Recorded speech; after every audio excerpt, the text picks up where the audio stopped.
네, 오늘은 한국교회 영맥을 찾아서 제가 이제 4번을 하겠다는 계획을 가지고 있었는데 이제 마지막 4번째 시간입니다. 길손주 목사님을 다루겠습니다. 또 다른 기회에 또 귀한 목사님들을 또 다룰 기회가 있을 것이라고 생각을 합니다. 자, 먼저 사진을 한번 보여주시기 바랍니다. 길손주 목사님 1869년 3월 15일 1935년 11월 며칠입니다. 이제 그 출생 연도를 보니까 저하고 거의 100년 차이 되시는 그런 목사님이십니다. 다음 화면 한번 보여주십시오. 네, 그 유명한 평양 장대현 교회입니다. 그 입구에 사람이 서 있는데요. 입구에 사람 서 있는 거 보면 뒤에 건물이 별로 커 보이지가 않은데, 이게 1900년도에 지었는데 2000명이 들어가는 그런 큰 건물이라고 하더라고요. 대단히 놀랍지 않습니까? 그래서 이제 한 1400명 정도, 1902년 3년께 1400명 정도, 그리고 새벽 기도에는 500명까지 나왔다고, 그렇게 제가 조사하니까 그렇게 되더라고요. 네, 됐습니다. 사진은 이 정도 보겠습니다.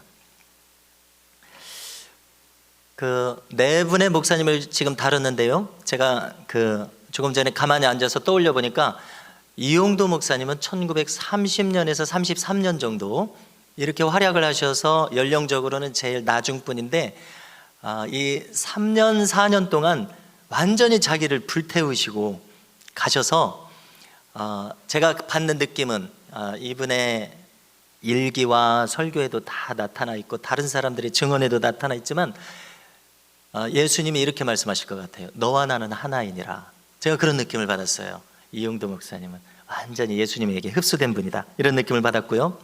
자, 이렇게 지금 거론하는 이유는 우리가 4번의 기회를 통해서 한국교회 초대 이 교회 부흥의 역사가 사도행전에서 일어났던 부흥의 역사하고 별 차이가 없습니다. 이처럼 우리 한국교회를 하나님 큰 복을 주셔서 놀라운 부흥의 역사로 함께 하셨고, 이제 100년 이상 지나서 그 흐름이 우리에게까지 내려와 있고, 우리도 그 영맥을 계승하려는 취지, 그래서 무엇을 배워야 하나, 그것을 붙들기 위해서 이런 시간을 마련했습니다. 자, 2번째는 김익두 목사님 다뤘습니다. 다루기 전에 우리가 오전에도 하나님 보좌 가장 가까이에 수십억, 하여튼 수십억, 수백억, 이렇게 많은 인류 중에서 24장로가 택함을 받아서 하나님 보좌 가장 가까운 곳에 이제 있게 되잖아요. 근데 이분들은 주님의 성품과 가장 닮은 분들이고, 그 다음에 가장 깊이 헌신한 분들일 것입니다, 추측하건대. 그런데 이흥도 목사님 같은 분도 그 정도 되지 않을까, 이런 생각을 해보고요. 또 김익두 목사님 생각하니까 그분은 또 엄청난 수많은 전도를 하셨고, 또 예수님과 같은 기적이 다 일어났고, 얼마나 놀랍습니까? 한국교회에 그런 분이 있었다는 것이. 그리고 그분도 그렇게 수도 없이 그 선교사들이 뭐라고 기록했냐면은, 시카고의 D.L. 무디 자리에 김익두가 있었으면은 더 큰 역사가 일어났을 것이다, 그런 얘기까지 제가 기억이 납니다. 김익두 목사님, 그런 정도의 분이라면은 24장로의 반열에 올라가지 않을까, 이런 생각하고요. 지난번에 이기풍 목사님 제주도만 전도한 줄 알았더니, 여러분 제가 20살 때 이런 목사님들을 한국교회사를 1시간 공부한단 말이에요. 처음 소개받고는 이렇게 자세히 살펴볼 기회가 없어요. 30년이 지나도록 이름하고 몇 줄 이렇게 알지 자세하게 무슨 일이 있었는지 살펴볼 기회가 없었는데, 이번 기회에 좀 살펴봤습니다. 이기풍 목사님도 제주도 선교한 것만 저는 알고 있지, 이렇게 여수, 고흥, 이렇게 낙도, 오지, 평생 오지만 찾아서 그렇게 헌신하신 분이신지 몰랐어요. 그래서 다른 분들도 다 존경스럽지만 이 이기풍 목사님도 너무나 존경스러운 분이구나. 그 70 고령에도 그 복음의 볼모지를 찾아가셔서 하셨으니까 얼마나 그 신앙의 정신이 살아있는 분입니까? 그 중에서 이기풍 목사님이 1865년이더라고요. 제일 형님이시고, 길손주 목사님이 1869년이니까 몇 년 낮은데 주는 느낌은 제일 형님 같아요.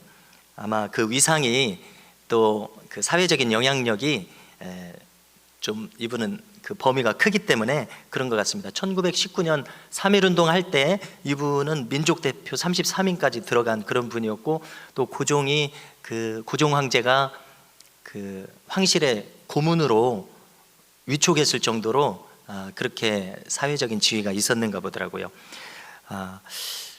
그 길씨인데요, 우리가 고려 말에 선주교에서 죽은 분이 누구죠? 정몽주. 예, 정몽주. 그리고 길제도 유명하지 않습니까? 예, 그래서 이성계에게 협조하지 않고 시골로 낙향해 가지고 길제의 후손들은 이렇게 높은 벼슬 하는 사람이 없더라고요. 근데 이분이 길제의 후손이다 이렇게 되어 있습니다. 그리고 아까 평양 장대현 교회를 보여드렸는데요, 지금은 그 자리가 없어졌습니다.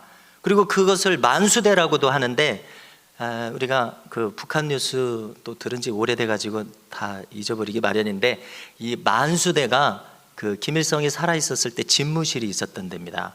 그러니까 장대현 교회를 다 부숴버리고 거기다가 김일성 집무실을 만들었고, 지금은 그 김일성 시신이 거기 누워 있는 금수산 궁전, 찾아보니까 그 자리입니다.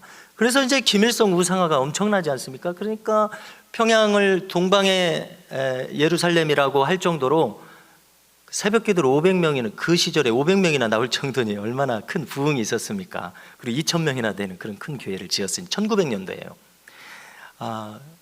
그런 그 신앙의 모교회 같은 느낌이 드네요. 그 장대현 교회에 김일성 그 금수산 궁전이 지금 그 자리에 있다는 것이 얼마나 큰 그 영적인 그 시사하는 점이 참 많습니다. 그래서 평양의 그런 우상스러운 것들 다 무너지고 다시 신앙이 들어가기 위해서 우리가 늘 기도해야 될 줄로 믿습니다. 이 길손주 목사님의 생애를 잠깐 살펴봐야 우리가 이분이 왜 이렇게 신앙을 가지셨는가 하는 것을 알 수가 있는데요, 청소년기, 청년기에 그는 염세주의에 빠졌습니다. 염세주의라는 것이 무엇입니까? 그냥 쉽게 얘기해서 이 세상에 염증을 가진 거예요. 이 세상에 낙이 없어요. 아무런 목표도 없이 살고, 이 10대, 20대 이 청년 때에 목표를 가지고 불철주야 달려가야 될 나이인데 인생의 목표가 없어져 버리는 거예요. 그리고 그렇게 된 이유는 두 가지가 있는데, 하나는 그 자기 아버지가 무과에 급제한 무인이었습니다. 그래서 무인으로서 벼슬살이를 하는, 그러니까 지금 양반으로서 살아가지는 못하고 길제 후손이라도 이렇게 무인으로서 살아가는 그런 집이었고요. 그 다음에 이 아버지가 기생을 첩으로 들였습니다. 그래서 첫째 부인은 죽고 지금 길선주의 모친이 둘째 부인인데, 길선주가 볼 때 기생을 첩으로 들이니까 자기 어머니가 너무나 고통당하는 거예요. 너무나 불쌍한 거예요. 그래서 그때는 뭐 아버지한테 무슨 말을 하겠습니까? 그러니까 이 사람의 인생이라고 하는 것이 너무나 실망스러운 거예요. 그래서 염세주의에 빠졌고요. 또 하나는 그때 나라가 망해가지 않습니까? 망해가니까 뭐 제대로 된 사람이 없는 거예요. 그래서 윤하경이라고 하는 불량배가 길선주 집에 밤에 쳐들어와서, 그냥 불량배입니다. 그래서 길선주를 두드러 패는 겁니다. 죽을 정도까지. 그래서 그 많이 맞으면은 이 어혈이 뭉친다고 그렇게 기록이 돼 있더라고요. 너무 많이 맞아서 으스러져서 피가 통하지 않아서 그 건강을 잃어버립니다. 그러니까 사회가 이렇게 어지럽고, 그 다음에 이 청소년 때 그렇게 죽을 정도로 얻어맞아서 너무 이 세상이 비관적인 거예요. 그러니까 이 길선주는 나름대로 그 진지한 사람이었습니다. 인생의 바른 길을 찾기를 원하는 사람이었더라고요. 아주 진지한 사람이었습니다. 그냥 막 사는 사람이 아니라 정말 그 진지하게 길을 찾는 사람이었습니다. 이렇게 낙심해 있는 길선주가 인생의 바른 그 도를 찾았을 때 무엇을 만나냐면은 도교를 만납니다. 선도라고 하는 도교를 만나서 1888년 그 19살 때에 자, 우선은 어떻게 이 내용을 전하겠는지를 말씀드리겠습니다. 한 사람의 인생은 굉장히 길기 때문에 이것을 짧게 요점을 세 가지로 해서 나누겠습니다. 첫째, 이분이 어떻게 예수님을 믿었는가. 두 번째, 어떻게 이분이 훈련됐고 생애를 어떻게 사명을 감당하고 마쳤는가. 세 번째로 중요한 것은 1907년 평양 대부흥이 한국교회에서 정말 대서특필할 만한 큰 부흥이지 않습니까? 그래서 그 부흥은 어떻게 그 과정이 어떤 내용이었는가, 이렇게 세 가지로 살펴보겠습니다. 1888년 19살 때 윤하경이한테 이제 얻어맞고 그 삶을 회의하다가 창일이라고 하는 도인을 만나는데요, 이 사람이 주문을 줍니다. 그래서 이 주문대로 이 주문을 계속 반복하는 거예요. 주문을 계속 반복해서 기도를 하는 거예요. 그래서 7일을 기도를 하면 산신령이 임할 것이다, 이렇게 이제 알려준 거예요. 그래서 이 주문이 산신차력 주문입니다. 제가 찾아보니까 무슨 뜻이냐면 산신령이 차력사라는 말이 있잖아요. 막 힘자랑하는 거. 그 차력이 그 뜻이더라고요. 차가 빌린다는 뜻이더라고요. 차력. 힘을 빌리는데 누구의 힘을 빌리느냐? 산신령의 힘을 빌리는 거예요. 산신차력 주문. 이것을 7일 동안 암송하면 이 산신령의 힘을 이제 얻을 수 있다는 거예요. 그런데 여러분 놀랍습니다. 3일째 기도했을 때 산신령이 임한 겁니다. 우리 이 주변에 이 무당집들이 많은데 신이 임한다고 하지 않습니까? 그러니까 여호와의 신 성령님 아니면 다 귀신이지 뭐겠습니까? 그 귀신을 받은 거예요, 한마디로. 정말로 그 산신령을 받은 것입니다. 그래서 길선주의 가장 큰 특징은 그가 도인이었습니다. 예수님 만나기 전에는 그냥 도인이었어요. 그런 인물이었습니다. 그래서 이제 기분이 너무나 이제 상쾌해지고, 지금까지 우울하게 살았잖아요. 기분이 너무나 상쾌한 거예요. 그리고 실제로 신통력을 얻어서 차력사가 됩니다, 실제로. 그래서 기운이 장사가 되고 건강도 얻고, 좀 신기하죠? 영적인 어떤 세계가 있는 것 같아요. 자, 그런데 이렇게 해서 도인으로 이제 유명세를 떨칩니다. 말하자면은 예지력도 있어서 자기가 꿈을 꾸면은 그 다음 날 실제로 그런 일이 일어나요. 이런 자세한 얘기는 하지 않겠습니다만은. 자, 그런데 이제 25살이었습니다. 1890년에 이기풍 목사님하고 관계가 깊은 마포삼열 선교사님, 지난번에 말씀 나눴었죠. 이분이 평양에 와서 전도를 하는 겁니다. 길선주 목사님 25살 때요. 자, 그런데 이 길선주 목사님은 어떻습니까? 산신령의 도를 추구하긴 했지만 사람은 바른 사람이거든요. 내용을 읽어보니까 바른 분이어서 그냥 잘 알지도 못하면서 배척하는 것은 도인답지 않다고 생각을 하는 거예요. 그러니까 기독교를 좋은 느낌은 가지고 있지 않지만 기독교를 잘 알지 못하는데 무조건 배척하는 것은 도인답지 못한, 점잖지 못한 행동이라고 생각하는 거예요. 사람이 옳은 행동이 아니라고 생각하는 거예요. 그래서 김종섭이라고 하는 함께 도를 닦는 함께 도인의 길을 가는 그런 동료들이 있는 겁니다. 그 중에 이제 후배 중에 김종섭이라는 사람이 있었습니다. 그래서 자기가 직접 하지는 않고 김종섭이라는 사람을 시켜서 마포삼열 선교사한테 가서 토론을 하게 만듭니다. 이 기독교가 뭔지 알아오라고 시킨 거예요. 그런데 여러분 놀랍게도 김종섭이라는 사람이 마포삼열 선교사하고 대화를 나누다가 그냥 신앙을 가지게 돼버립니다. 그래서 알아보려고 보냈더니 이제 김종섭이라는 사람이 길선주한테 와서 전도를 하는 거예요. 그래서 전도를 하는데 진지한 사람이라고 그랬잖아요. 그래서 이 선생이라는 책을 줍니다. 이 선생이라는 책은 어떤 거냐면 이제 중국에 먼저 기독교가 들어갔으니까 중국 사람의 어떤 그 신앙을 찾는 여정이에요. 중국에 그 아편 전쟁이 있었지 않습니까? 이 선생이라는 사람은 그러니까 아편쟁이가 돼서 허랑방탕하게 살다가 예수님을 만나서 삶이 변화된 사람이에요. 그러니까 이 책을 갖다 주니까 길선주가 뭐라고 반응하냐면 내용은 알겠는데 자기는 이렇게 아편쟁이 같이 막 산 사람이 아니다, 이렇게 대답을 하는 거예요. 나는 진지하게 도를 추구한 사람이지 나는 이렇게 막 산 사람이다, 나하고 잘 안 맞는다, 이럽니다. 그랬더니 이제 그 다음에 장원, 양우, 상론이라는 책을 또 갖다 줍니다. 자, 이건 뭐냐면 장원은 들이라는 뜻이잖아요. 양우는 두 사람이라는 뜻이에요. 상노는 토론했다는 뜻입니다. 그래서 이 내용은 어떤 것이냐면은 유교 믿는 한학자하고 그다음에 기독교인하고 토론하는 거예요. 그래서 이 내용은 어떤 거냐면은 우리가 유교 중에서 우리 기독교 신앙하고 비교했을 때 어떤 차이가 있습니까? 공자한테 죽은 다음에 어떻게 되냐고 물어봤더니 공자가 우리가 산 사람 일도 다 알지 못하는데 죽은 사람 일을 어떻게 아냐고 그렇게 대답을 했다고 하지 않습니까? 그러니까 공자는 정직하게 이야기한 것이죠. 죽은 다음 세계 자기 모른다고 얘기한 거예요. 자, 그런데 이 장원양후 상론 여기서 유교가 알려줄 수 없는 진리를 기독교가 알려준다고 이렇게 책이 돼 있는 거예요. 그러니까 길선주 목사님이 이 책은 좀 괜찮다고 이렇게 반응을 하는 거예요. 그럼에도 불구하고 이 책 정도 읽고 자기가 그 기독교 신앙을 가질 수 없는 거예요. 그래서 김종섭이라는 사람이 이제 포기하지 않고 무슨 책을 갖다 주냐면 철로역정을 갖다 줍니다. 그런데 이 철로역정을 읽다가 길선주 목사님이 크게 감동을 받습니다. 왜냐하면 이 길선주 목사님은 20살부터 지금 25살까지 지금 도인으로 살고 있지 않습니까? 길선주 목사님은 신앙을 가지기 전에도 도인의 길을 가고 있었기 때문에 새벽 치성이라고 해야 되겠죠? 새벽 기도를 드렸던 겁니다. 그런데 새벽 기도를 드리는데 졸리기 때문에 그 잠을 깨기 위해서 얼음을 눈에다가 막 이렇게 한 거예요. 그래서 시력을 잃어버린 거예요.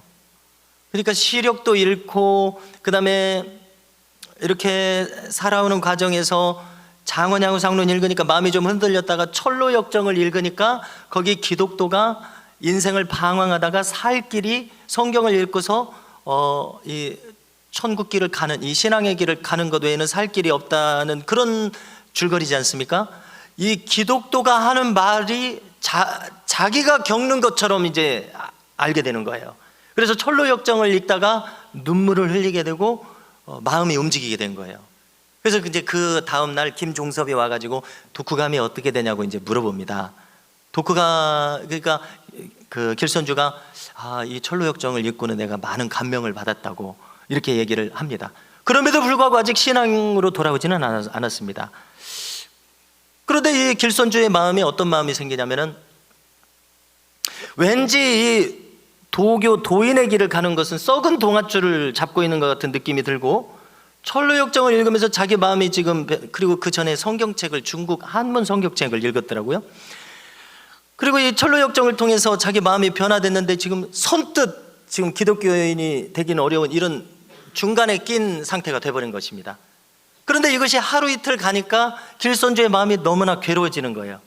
제가 느낀 것은 마치 썬다싱이 성경책이랑 신앙서적을 다 석유를 부어가지고 다 불태워버린 다음에 더 막 괴로워지는 것처럼 길선주도 이게 날이 갈수록 계속 괴로워지는 거예요.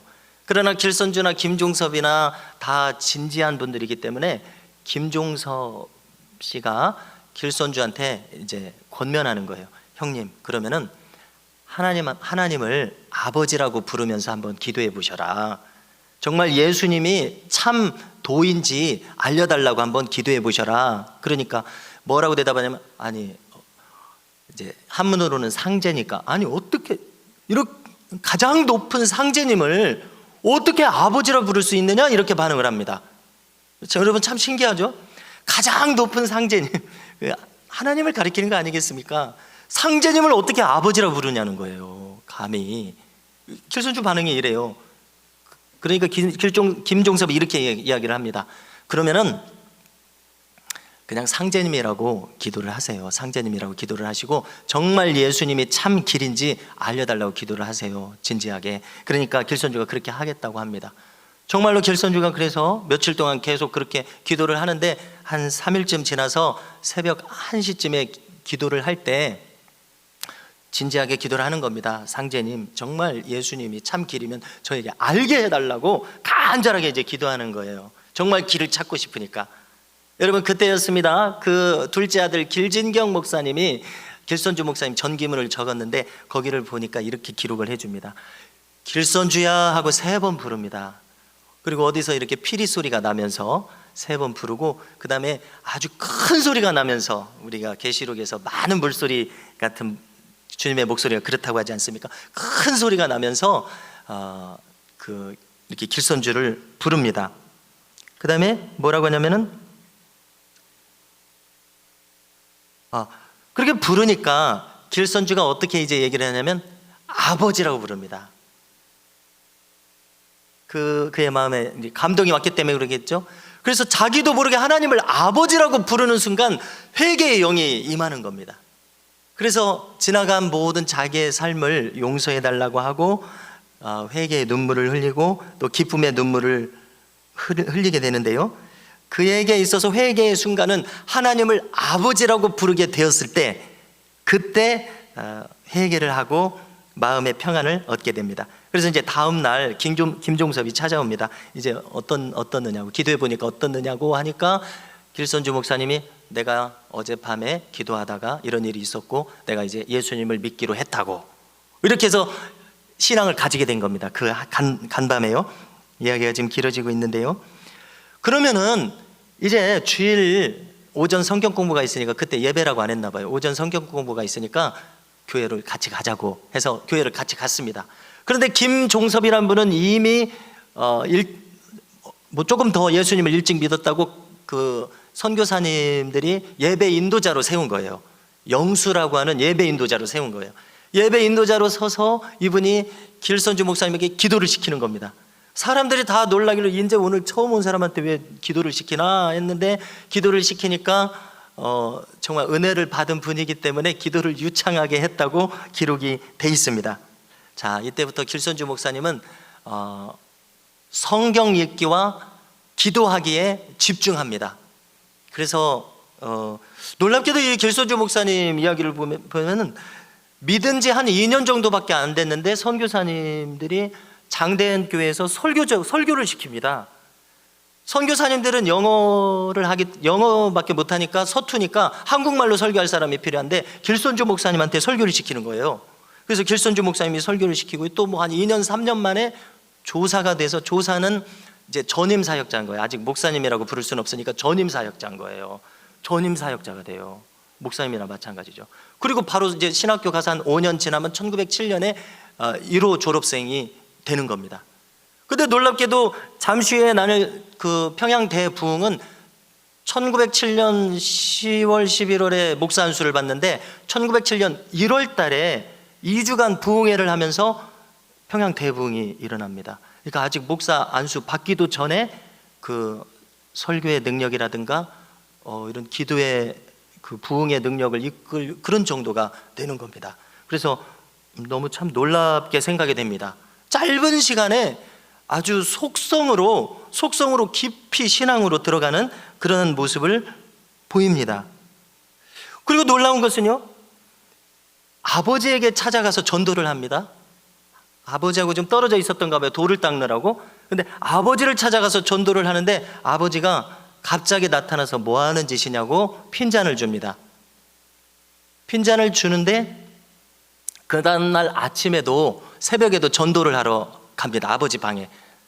근데 아버지 방에 가니까 아버지가 뭐라고 얘기하시냐면 밤 사이에 아버지 마음이 변해서 예수님을 믿겠다고 이야기를 하는 겁니다. 그리고 그 이유를 알려주는 겁니다. 네가 돌을 닦을 때도 대단하기는 했는데 너의 얼굴에 평안이 없었다.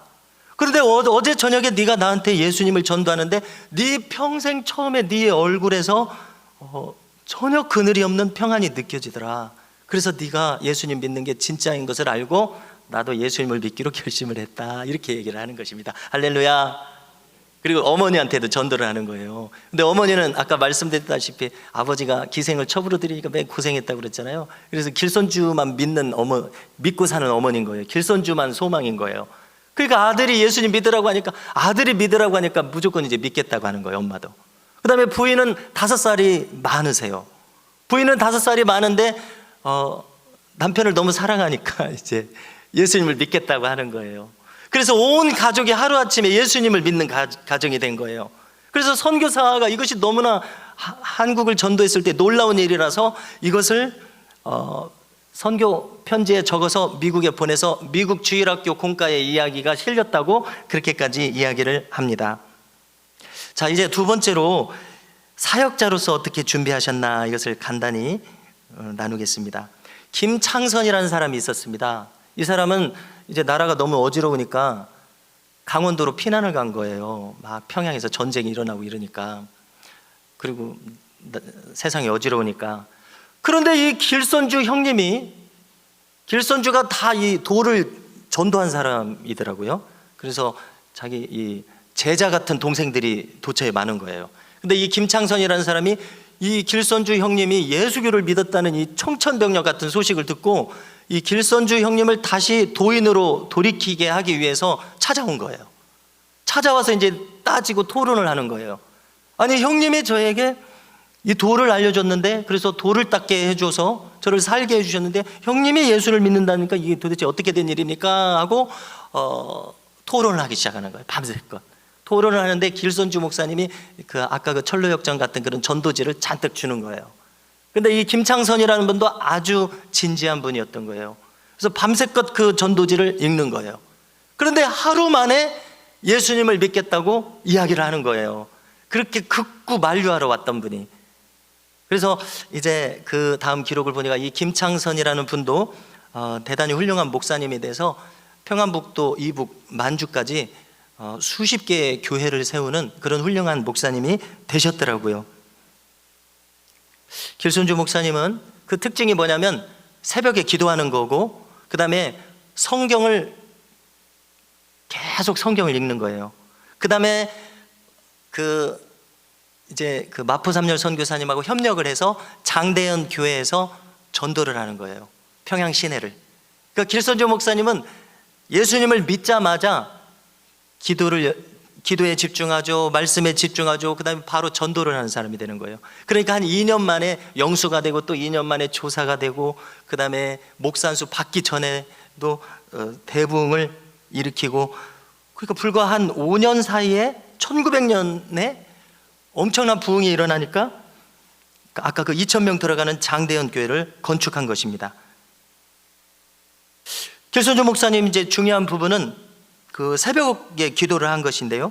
오늘 그 읽은 성경을 보면은 마가복음 1장 35절에 보면 예수님께서 새벽 아직도 밝기 전에 예수께서 일어나 한적한 곳으로 가서 거기서 기도하시더니, 그래서 새벽 기도를 길선조 목사님이 만든 것이 아니라 성경에서 우리가 근거를 찾으면 예수님께서 새벽 기도하신 것을 찾을 수가 있습니다. 도인으로서 새벽에 기도했던 분이기는 하지만 예수님처럼 그는 계속해서 평생 새벽 기도를 했고요. 그 다음에 지금 우리 교회에서 하는 것처럼 말씀 나누고 이렇게 한 것이 아니라 그냥 새벽에 나와서 기도를 하는 거예요. 그러니까 그분을 따라서 어떤 장로님도 나와서 기도하고, 그렇게 그 다음에 뭐 특별 새벽 기도를 한번 한 다음에는 교인들이 새벽에 기도하는 것이 좋게 생각이 되어서 점점 많이 나오는 거예요. 새벽 기도회가. 그래서 500명까지 나오는 거예요. 그래서 이것은 그 교회에서 공식적으로 하는 모임이 아니라 그냥 좋아서 하는 모임인데, 새벽에 500명이나 나오니까 어떤 일이 벌어지냐면, 그러면 당회가 열린 거예요. 이 비공식 모임을 어떻게 할까? 그러면 이것을 공식화합시다 해서 당회에서 공식적으로 그럼 새벽기도 모임을 가집시다 하고 그제서야 이제 정했다고 이렇게 알려주는 겁니다. 자, 그래서 한국 교회는 새벽기도회가 공식적인 그 모임, 예배 모임이 기도회 모임이죠. 네, 된 것입니다. 자, 그런데 김익도 목사님도 이 장대현 교회에 출석하고 계셨습니다. 그런데 김익도 목사님도 평생 새벽기도를 한 분이에요. 자, 근데 제가 교육전도사 시절에 곽선희 목사님 교회에 있었는데, 곽선희 목사님도 김익도 목사님 얘기를 많이 하시거든요. 김익도 목사님한테 직접 배웠다고 많이 얘기하시면서 자기 평생 목회는 새벽기도라고 얘기하세요. 그래서 제가 그것을 마음에 담았습니다. 그래? 그러면은 나도 평생 새벽기도를 중요시해야 되겠다. 그렇게 이제 제가 배워서 마음에 담았고요. 곽선희 목사님은 어머니하고 이제 6.25 때 헤어졌을 때 새벽 기도 시간에 기도로 만나자 이렇게 했기 때문에 새벽 기도를 평생 했다고 합니다. 해외 부흥 집회를 다녀오시자마자 비행기에서 내리자마자 그 새벽 기도를 인도하신 거예요. 그러니까 소망교회 청년이 그것을 보고 목사님을 너무나 존경하게 됐다고 이렇게 얘기를 하는 거예요. 우리 목사님은 새벽 기도를 정말 사랑하시는 분이고 진정으로 하시는 분이구나 하는 그런 존경하는 마음이 일어났다고 합니다. 이런 것들이 저한테도 자극을 줘서 그러면은 나의 목회는 평생 새벽 기도를 멈추지 않는 그런 목회가 돼야 되겠다는 그런 생각을 가지게 됩니다. 그러니까 길선주 목사님의 새벽 기도의 흐름이 저에게까지 왔다고 제가 일부러 생각하는 거예요. 잘 믿어보겠다고, 잘 목회를 해보겠다고 이렇게 생각을 하는 거예요. 자, 길선주 목사님 제 생애 마지막 부분인데요. 1919년에 만세운동 주동자로 체포가 돼서 2년 동안 옥고를 겪으십니다. 여기서 성경을 엄청나게 많이 읽고 이 순환의 과정 속에서 요한계시록을 엄청나게 많이 읽으셔서 그 다음에 옥고를 겪고 나온 다음부터는 말세학을 가르치시는 거예요. 전국교회 부흥회를 다니시면서 이 일본에게 고통당하는 이 한국을 생각하시면서 요한계시록 풀이로 유명한 분이셨고요. 그 다음에 이렇게 해서 나머지 평생은 이렇게 전국교회 다니면서 부흥회를 인도하시는 분이셨고 1935년 11월에 평안남도 고창교회에서 부흥회를 인도하다가 마지막 날 축도를 마치는 순간 뇌일혈이 일어나서 쓰러지셔서 이제 며칠 지나서 돌아가십니다. 자, 근데 여기서 나누고 싶은 것은 말씀을 전하다가 돌아가시는 것이 평소 바람이셨던 거예요. 근데 그대로 이루어진 것 아닙니까? 말씀을 전하다가 부흥회를 다니다가 지금 부름 받으신 거잖아요. 그래서 이 부분도 생명이 다하는 날까지 복음을 전하는 이 정신이 너무나도 존경스럽게 느껴집니다. 평소 소원대로 죽기까지 복음을 전하다가 부름을 받습니다. 자, 시간이 많이 소요되었습니다만 참 중요한 것, 1907년 평양 대부흥이 어떻게 일어났는지 그것을 한번 나눠보고자 합니다. 1907년이면 목사님이 39살 때입니다. 마틴 루터는 37살 때 1517년 종교개혁을 일으켰어요. 길선주 목사님 39살 때 평양 대부흥을 일으켰습니다. 이제 목사 안수 나중에 받았다는 말씀 드렸고요. 새벽 기도회를 1906년부터 새벽 기도회 부흥이 일어나기 시작을 했고 1907년 1월 달이 되자 한국교회에 부흥을 주시기를 구하는 그런 기도회를 가지기로 한 것입니다. 왜 그러냐면 그 시대에 미국에서는 LA에서 부흥이 일어났고 영국 웨일즈에는 웨일즈에서 부흥이 일어났고 인도에서도 부흥이 일어나서 전 세계적으로 막 부흥이 일어나는 그런 시기였었어요. 그런 소식들을 들으면서 자극을 받으니까 그럼 우리 조선교회에도 하나님께서 그런 큰 부흥을 주셨으면 좋겠다는 소망을 가지게 됐을 뿐만이 아니라 그것을 위해서 1906년부터 기도를 했던 것이고 1907년 1월 달이 되자마자 2주간 부흥회를 열은 것입니다. 기도회를 열은 것입니다. 그리고 이때 이제 부흥이 일어난 것인데요. 매일 기도회를 열었습니다. 1월 2일부터 15일까지 이 부흥회의 이름은 평안남도 사경회였습니다. 평안남도 사경회를 이 장대현교에서 열은 겁니다. 그런데 전국에서 1000명이 모여들었습니다. 그런데 이 장대현교에 다니는 사람은 이 집회에 참석을 하지 못하도록 했습니다. 왜냐하면 전국 지금 장대현교회는 은혜를 이미 받고 있고 전국교회 사람들이 와서 은혜를 받아야 되기 때문에 우리 교회 사람들은 참석하지 마시고 전국에서 온 사람들 1000명만 참석한 거예요. 근데 이 은혜가 계속 더해지니까 그러면 이것을 문호를 개방해서 우리 교인들도 이제 며칠 지나자 참석하게 했습니다. 1월 6일부터. 그래서 1600명이 매일 모이는 거예요. 아침, 오후, 저녁 기도회로 계속 부흥회로 모이는 겁니다. 길선주 목사님은 한 6일 정도 회개를 주제로 설교를 하셨습니다. 설교를 하셨는데 이제 둘째 날 1월 7일 둘째 날 설교 중간에 어떤 사람이 손을 들고 자기가 회개할 것이 있다고 얘기를 하는 거예요. 아마 설교를 듣고 감동이 온 것 같아요. 그러면은 길선주 목사님이 그러면 당사자한테 가서 사과를 한 다음에 그 다음에 간증을 하시오 하니까 이분이 뭐라고 얘기하냐면 제가 사과할 분이 지금 이 자리에 있습니다 하고 간증을 청하는 거예요. 회개를 청하는 거예요. 그래서 앞에 나가서 마이크가 그때 있었는지 모르겠습니다. 앞에 나와서 강단에서 얘기를 하는데 자기가 너무나 지금 굶어 죽게 생겨서 월담을 해서 도둑질을 했다는 거예요. 그런데 지금 교회에 와서 설교를 들어보니까 지금 길선주 장로님 되게 도둑질을 한 거예요, 자기가. 그래서 그것을 고백을 하는 거예요. 이런 식으로 솔직하게 자기 죄를 고백을 하니까 기도의 분위기가 더 진지해지는 겁니다. 그 다음에 이틀날, 셋째 날은 무슨 일이 있었냐면은 사람들이 이제 평양 시내의 사람들이 자기 죄를 앞에 나와서 막 자백한다는 얘기를 듣고서 순사, 경찰이죠. 경찰이 범인을 잡기 위해서 이 부흥에 참석을 합니다. 자백을 하는 사람 얘기를 듣다 보면 자기가 이제 범인을 잡을 수 있을 거 아니에요. 그런 마음을 가지고 여기 참석을 했는데 설교를 듣다 보니까 길선주 목사님이 뭐라고 설교를 하냐면은 죄를 품고 있으면은 바로 그것이 지옥이고 죄를 회개하면 그 마음에 천국이 온다고 이제 설교를 하는데 이 설교에 자기 마음이 이제 찔림을 받게 됩니다. 그래서 지금 이 천당이 이루어지는 이 교회 안에 자기는 죄인을 잡으려고 하는 이 불순한 마음으로 와 있으니 이 죄된 마음을 어떻게 하냐고 하면서 회개를 합니다. 그리고 신앙을 가져요. 그 다음에 또 어떤 스님도 이 자리에 와 있는데 성령 앞에 숨을 자는 없다는 제목으로 설교를 했을 때 주웅이 내가 내 마음에 와닿는 이 강론을 처음 듣는다고 하면서 주웅이 그 자리에서 회개를 합니다. 그 다음에 어떤 카톨릭 신부인지 신자도 와 있었는데 자기가 처음으로 설교를 들으면서 회개를 하게 되고 마음의 평안을 입게 됐다고 간증을 합니다. 자, 그런데 이 클라이막스는 여기에 있습니다. 그런데 놀랍게도 14일, 15일이면 이 집회가 끝나는데 14일 날 저녁에 길선주 목사님도 간증을 하는 거예요.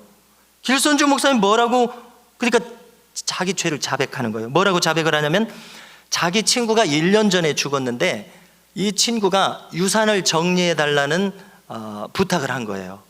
근데 유산을 정리하다가 $100를 발견한 거예요. 근데 $100가 어느 정도 가치인지 모르겠습니다. 큰 돈이었을 것 같아요. 이것을 죽은 친구의 부인에게 이것을 줘야 되잖아요. 그래서 자기가 이걸 착복을 한 거예요. 여러분, 이 길선주 목사님이 지금 한 2,000명 가까운 교인들을 이끄는 분 아닙니까? 안수만 안 받았다 뿐이지 지금 말하자면 전임 전도사님으로 담임 목회를 하고 있는 거잖아요. 그런데 이렇게 자백을 하는 그런 상황이 되었습니다. 그런데 놀랍게도 14일과 15일에 엄청난 부흥이 일어나는 것은 이렇게 앞에서 이 집회를 인도하는 분까지 그렇게 하니까 엄청난 회개의 역사가 있었다고 기록을 합니다. 그래서 강단에 나와서 자백하고자 하는 사람들이 막 물밀듯이 몰려들어서 새벽 1시까지 이 1,100몇 명 중에 600명 정도 남아가지고 계속 자백을 하는 거예요. 자기가 이렇게. 그 다음에 이 자백 가운데서는 놀라운 자백이 있습니다. 어떤 목사님들과 장로님들이 서로 막 증오했다고 자백을 하고, 또 어떤 대학생은 자기가 아내를 죽인 거예요. 아내를 죽인 것을 자백을 해요, 심지어. 이렇게 해서 14일과 15일 동안 엄청난 회개의 분위기가 이 1,100몇 명이 모인 자리에서 일어나는 거예요. 이것이 평양 대부흥이었습니다.